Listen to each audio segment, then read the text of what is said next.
Sa araw-araw ba naman is pinoproblema natin yung uulamin. Lalo na sa panahon ngayon, wala nang libre-libre, puro na talaga bili. Pumunta nga pala kami dito sa tindahan nila Tita Rose para nga mamili ng uulamin. At eto nga meron sila mga isda sobrang lalaki. Tapos meron din sila dito mga tusok-tusok. Eto nga yung gulay na masarap ipang partner doon sa isda. Kaya bumili na din kami niya. At dahil nga tipid tayo, ilang pirasong isda lang yung binili natin dyan. At pinakilo na natin tapos binayaran na din. Sobrang dami nga nila ditong paninda. Meron nga sila ditong sile, kamatis, hinog na mangga. Kaya kung meron kayong mga kailangan dito na kayo bumili. Nag-promote yarn.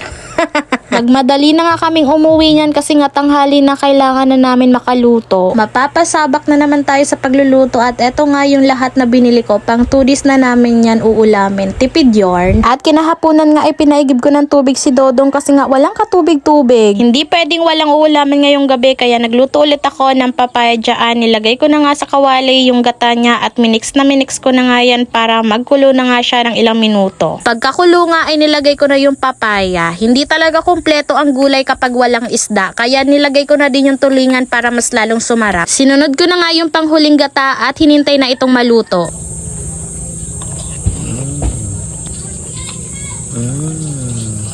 Charang.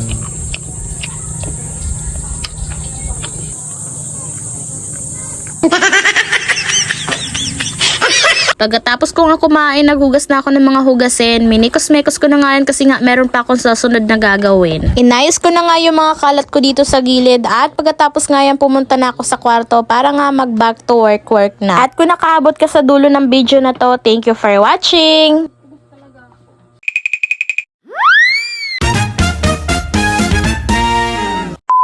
Hello mga mare! Samahan nyo nga ako sa kaganapan for today's video. Ang daming ang sitaw, sili at kalamansi dito sa harapan ng bahay namin. At dito nga ay pinakuha ko nga si daddy ng malunggay para nga kami ay maggulay. Pinaputol ko na nga yan kasi nga sobrang taas na tapos ang konti pa. Dadagdagan nga natin ng langka yung malunggay kasi nga kokonti yung nakuha natin. At dito nga nagpabili si daddy ng hotdog kasi nga nag-iinarte siya. Naku, kala mo talaga mayaman yorn.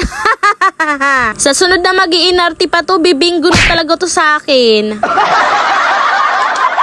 Dito nga ay sinimulan ko ng iprito yung hotdog ni daddy. Buti dito pula, yung sa kanya maitim. Sunog yarn.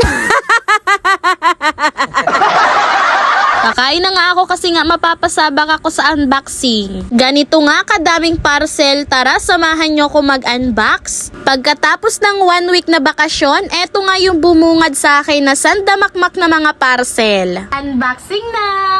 Ito yung unang parcel na na-open ko. Black shoes nga pala yung laman neto. Ito yung pinadala nila sa akin na napakamura lang. Ito yung pangalawang parcel na na-open ko. Yung sleepers na to is 2 strap adjustable. Ito naman yung pangatlong parcel na na-open ko is 5 pieces na nga to. Napaka-stretchable at ang press ko nga neto. Pang-apat na parcel na nga to. Ito yung Whopper biscuit na low protein. Ito yung pang-5.